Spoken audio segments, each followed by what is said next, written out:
Welcome to the MPG podcast, where your host John Graybeal talks racing, driving, training, and cars with Team Stradale driver Jordan Missig.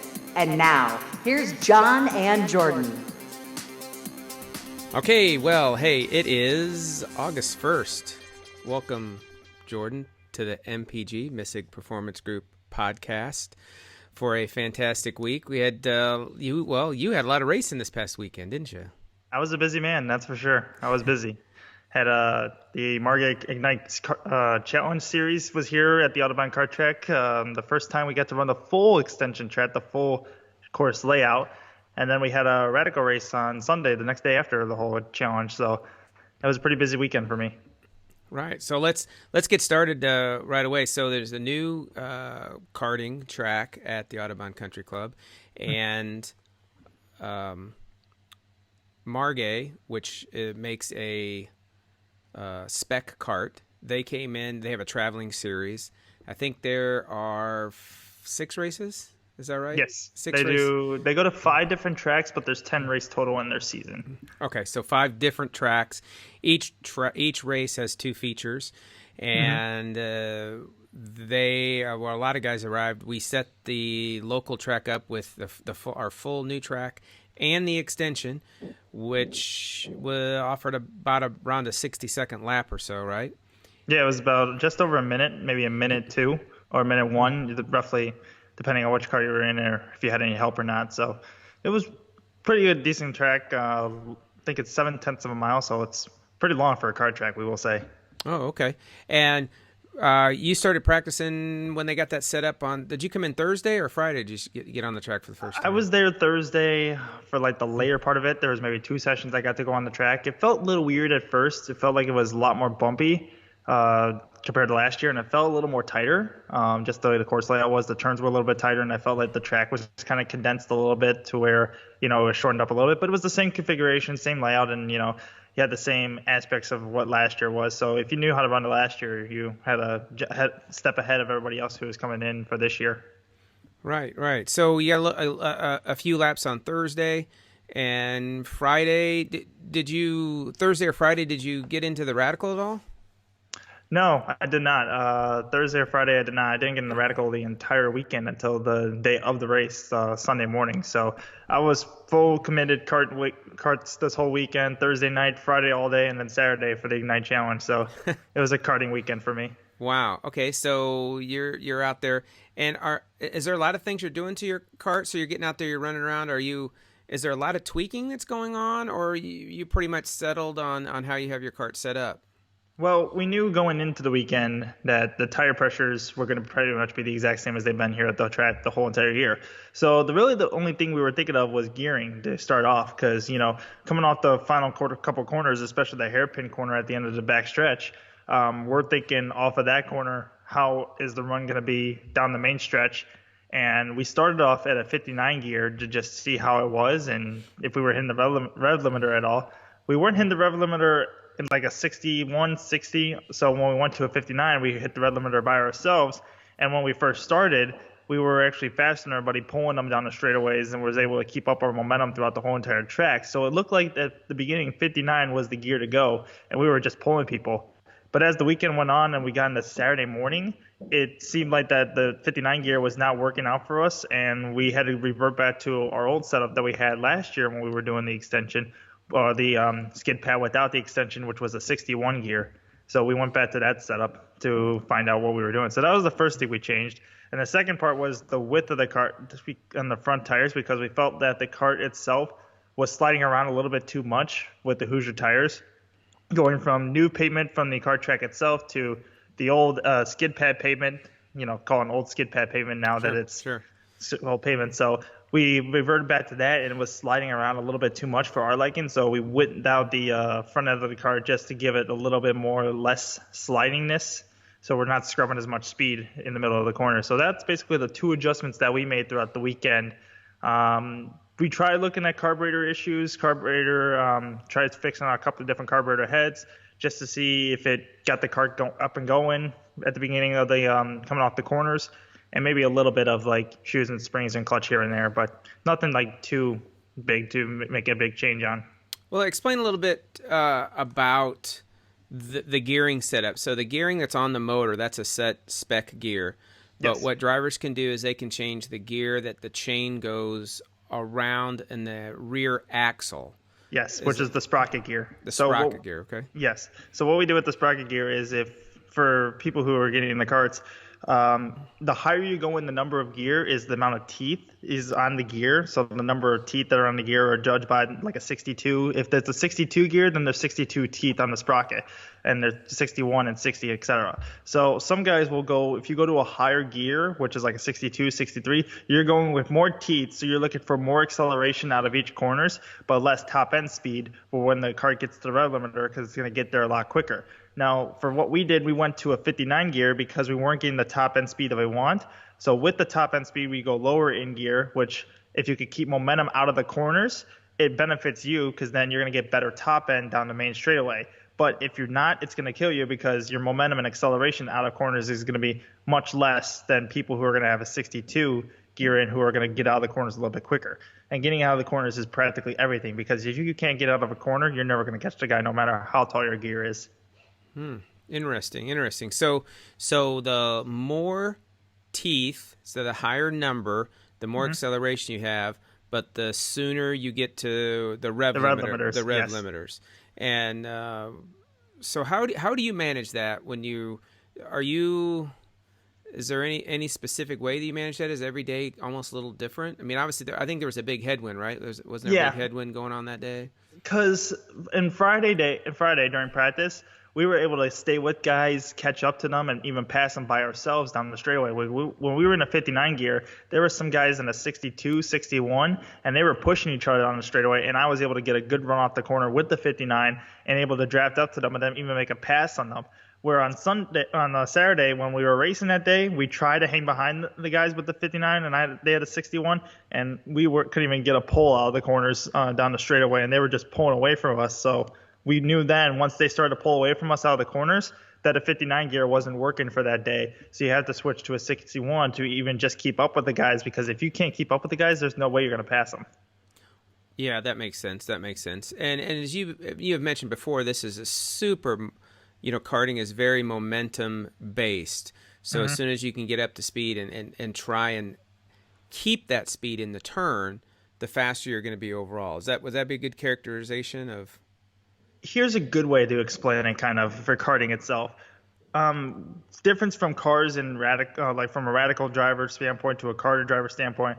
In a kart, in a radical, you want to almost drive in as hard as you can to each corner, late brake as much as you can, and get out of the corners, especially in a tight turn. Where in karting, you want to be slow in, fast out. Reason why is because the faster you can get on the gas than the guy in front of you. If you could get to the gas before he does, you're going to catch him and then be able to pass him. Where in a car, if you're able to get to the gas a little bit later than normal, it's not going to hinder you as much as a car, because a kart is so much lightweight than a car that, you need to have the lightest possible weight in order to get up to speed. And in a car, it's going to be, the more weight you have on a car, it's going to be hindering you. So you can able to get up to speed a little bit quicker in a car, which is why you need to be slow in and fast off to be able to keep the momentum and speed up.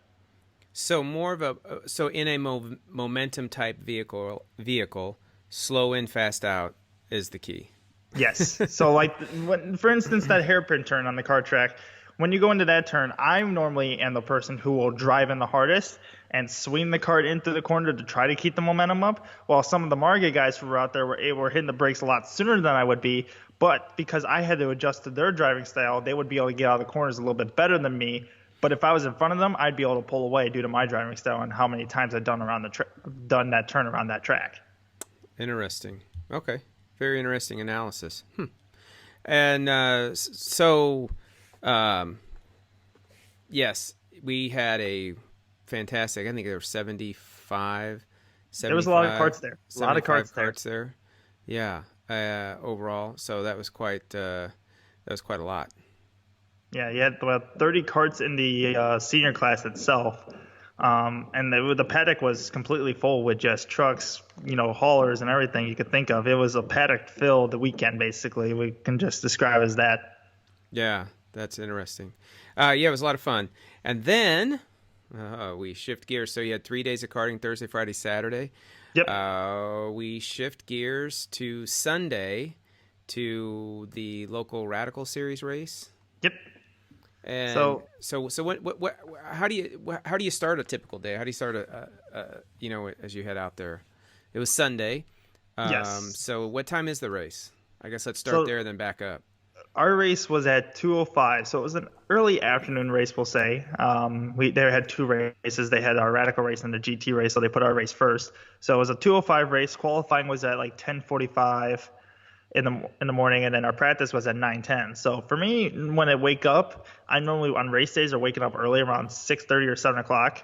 Waking up that early, able to get up and get either a protein shake or a banana to eat, something to keep my body moving in the morning. And then I'll either do something like riding a bike around here or like going for like a little bit of a run just to get the blood flowing in the morning and to get the heart rate up and everything to get the body moving. And then after that, we'll head over to the Team Stradale and get in our car and do the morning warm-up session and the practice. What time is that? What time is that usually that you guys do that? It's 9:10 in the morning is our first session. So the track's relatively green in the morning. There's some grip out there, but not a whole lot. The wheels are still spinning and the motor's still warming up. Tires are still warming up and everything. So you're not really going to get your fastest lap in that session. So it's just, I really take that session as a way to see how the track's feeling, how's the track dry, if it's got grip today, or if it's going to be, loose as can be, if it's going to be sliding, and that's all going to determine based on the weather as the day plays out. Sure. So morning sessions, just kind of make sure the car is feeling okay, make sure the tires are all getting warmed up, just taking care of the car and make sure everything's working properly. Are you making any adjustments? Is there a certain adjustment you do for the warm-up sessions in the morning, or is it pretty much how the car is going to be, or that you're just taking it a little bit easier? The very beginning of the session, I normally don't make any adjustments. If I'm going to make an adjustment, it's going to be towards the end of the session, and I'm going to just, make a slight wing adjustment or anything. It's not going to be making anything too major. You're not going to be able to see much of a difference in that little 20-minute span that you're given. So you're maybe going to get with an adjustment 2 or 3 laps in just to see if it feels any better. So you're not going to get a really definite good read on it. So if people do, they'll go out for the next practice session and make an adjustment based on that to see if it feels any better. But most of the time, no, I won't make an adjustment in the morning. And with qualifying being at 10:45, which was just after the second practice session, right, like immediately after, it wasn't really worth it for me to make any adjustments. The car felt pretty good in the morning, so I just left it as it is. Okay. So, that's interesting how you kind of stay. I think it's kind of interesting how you kind of stay with the feel of the kart through the day as the conditions change. So you go out there for a first session, 25 minutes around the track in the morning? Yep. It's about 20-25 minutes around the track just for a first practice session. And like I said, it's just really getting a feel for the car and everything and seeing how the track is in that morning. And then when are you going back out again? Do you get a couple practice sessions in? We had on the schedule for Sunday was a 10:20 session for like 20 minutes, and then 10:45 was right after that. So I didn't go out really because, we just put new tires on, and a lot of people went on to try to scrub the tires in and get some temperature in them for qualifying. And I knew the tires were going to get out the temperature in qualifying, so I just waited until qualifying was starting. And then I went out to the track and ran my qualifying runs with fresh new tires. So I had the freshest tires out of anybody there. Oh, interesting. And do new fresh tires, do you run a different tire pressure when they're brand new or when you've got, several laps on them? Is it all about the same tire pressure? No, we run different tire pressures. And the reason why that is because on a newer tire, and this even goes for go-kart tires too, when it comes to a newer tire, a fresh slick, like never ran, still got the sticker on them, they tend to build up heat quicker when they're sticker tires. So when we have a new tire, we go off for qualifying, we like to put the pressures a little bit lower than normal because they'll heat up a little bit quicker, and the way the rubber is, by the time you get to your fastest lap is when the actual heat and the tire and the pressure will actually build up to be optimal temperature when we get to our fastest lap. So when we run our old tires that have laps ran on them or race ran or practices on them, we normally start around I'd say 22, 21 tire pressure wise. Where if we put a new tire out there, we're going to probably run at like 20 psi in the front, 19 in the rear, and that's only because we put lower pressure in the rear, just because the rear end's going to accelerate more, and acceleration builds more heat into the tire itself because all the weight and the horsepower is going to be into the rear tire. Huh. Wow. Well, there's a lot going into that. So you go out for. Well, let me ask this: how often are you putting new sets of tires on, or how many tires do you go through? Is it a new set each race? Yeah, new set each race. We normally only put new tires on for qualifying, only because we only select a limited amount of set of tires throughout the whole year. So for us, we're having a new set for every race here for the Audubon series and every set for the Radical series that travels around the country. So we have a limited amount of set of tires for that series, and we want to try to keep it to the minimum as possible because of cost itself. Just want to try to keep it as low as possible because we want to save some money in case anything else goes bad throughout the rest of the season. Sure. So what we do is just use a new set each race that we do. Okay. And so how did qualifying go for you? Qualifying was pretty good. We were 3/10 off of pole, so we got second in qualifying, 3/10 off of Louis Schreiber himself. So you picked up some speed at the very end, and I picked up some speed as well. So we were pretty much neck and neck throughout the whole qualifying session and everything. And Mike D'Ambrose himself, who came in third, was about maybe 4 or 5 tenths behind us. So it was a pretty tight qualifying session, I will say. So you start the race on the outside of the first row, and we call that a P2 or position 2, I guess, right? Is how we kind of refer to that. Call it as P2, whatever you want. And so how many laps is this race?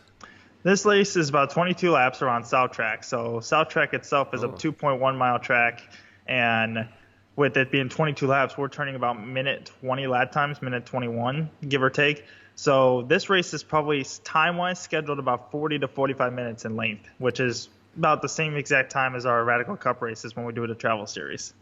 Yeah, it's a pretty long race, really. Yeah, they're decently long, so anything can happen really in that 40 to 45 minute period. Okay, so how did it go? So you start on the outside. So we started on the outside. The whole controversy, there was a huge controversy that happened in this race, and I'll get to it in just a minute. But we started on the outside. Louis Schreiber was on the inside, and we took the green. We went side by side into turn number 1. I tried to roll as much momentum on the outside as I can. Louis then tried to push me up the track a little bit just to cut off some of my momentum, but I still kept my foot in the throttle, stayed side by side with him. Gave a little bit of a breathe going into turn number 3, and then was able to kind of stay side by side with him as we came off the exit of the corner, and then I was able to merge ahead and then just kind of hold on and click off laps as much as I can and to stay as consistent as I can to stay in front of Louis as the whole race went on. So you took the first 3 laps side by side, you guys? Took the first 3 corners side by side. Yeah, the first lap was all dictated and everything, so the first 3 corners were side by side. Wow. Oh, that's exciting. Yeah. Exciting for a start. Yeah, interesting. So, and then you held the lead the rest of the way. Yeah, hold the lead the rest of the way. Louis backed off a little bit, got a little tired in the beginning of midway part of the race, and then I started to get a little loose, little focus a little bit.